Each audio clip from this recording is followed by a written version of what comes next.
సర్పంచ్ వ్యవస్థ లేకపోవడం వల్ల పరిపాలన స్తంభించబడతా ఉంది, అస్తవ్యస్తం అవుతా ఉంది. కాబట్టి కనీసం సర్పంచ్ ఎన్నికలను జరుపుకుందాం ఉద్దేశం సర్పంచ్ ఎన్నికలు పోతా ఉన్నాం. ఎంపీటీసీ జడ్పీటీసీ ఎన్నికలు అనేది ఇంకా కోర్టు నిర్ణయం వచ్చిన తర్వాత ఫర్దర్ ఏం చేయాలో ఆలోచిస్తాం.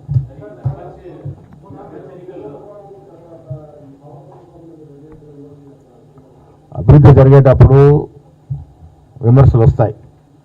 విమర్శల్లో చేసేటప్పుడు సహేతుకమైన విమర్శ ఉంటే డెఫినెట్గా మేము పునరాలించుకుంటాం.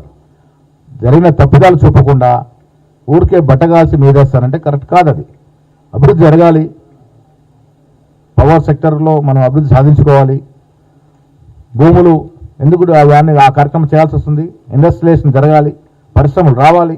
ఆ దశగా ప్రయత్నం చేస్తున్నప్పుడు కుంభకోణాలకు అలవాటు పడినట్టు టీఆర్ఎస్ నాయకులు దాని గురించి మాట్లాడతారు.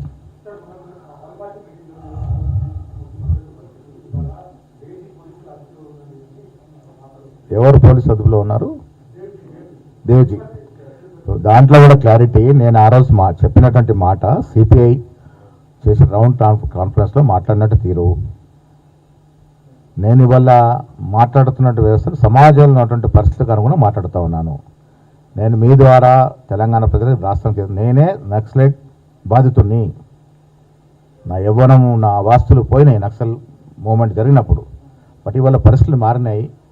నేను అన్నదల్లా ఏంటంటే కాంగ్రెస్ పార్టీ ఏ రకమైనటువంటి హింసను యాక్సెప్ట్ చేయదు, సమర్థించదు. నక్సల్స్ వల్ల కూడా కొన్ని వేల మంది ప్రాణాలు పోయినాయి. దాన్ని కూడా మేము ఖండిస్తాము. ఇలా పోలీసుల వల్ల కూడా కొంత నక్సల్స్ చనిపోతూ ఉన్నారు. లా అండ్ ఆర్డర్ ప్రకారం మీరు తీసుకోవాల్సిన చర్యలు తీసుకోండి, దాంట్లో ఏమి అభ్యంతరం లేదు. కానీ నేను అన్నది ఏంటంటే మావోయిస్ట్ నాయకులు హిడమా కానీ ఇలా గణపతి గారు కానీ మల్లోజులు కానీ వీళ్ళంతా కూడా అంతా వేరైనా ప్రజాసేవ కోసం వాళ్ళు కొంత సాక్రిఫైస్ చేశారు. వాళ్ళు ఎప్పుడైతే సరెండర్ అవ్వాలనుకుంటున్నారో, జనజీవన స్రవంతిలోకి రావాలనుకుని ప్రజా జీవితంలోకి రావాలనుకున్నప్పుడు ఆయుధాలు విడిచిపెట్టి ఆయుధాలతో పాటు సరెండర్ అవుతామనుకున్నప్పుడు మీరు అవకాశం ఇవ్వాలా వద్దా? ఆ అవకాశం ఇవ్వట్లేదు కాబట్టి దాన్ని ఆక్షేపించినాను.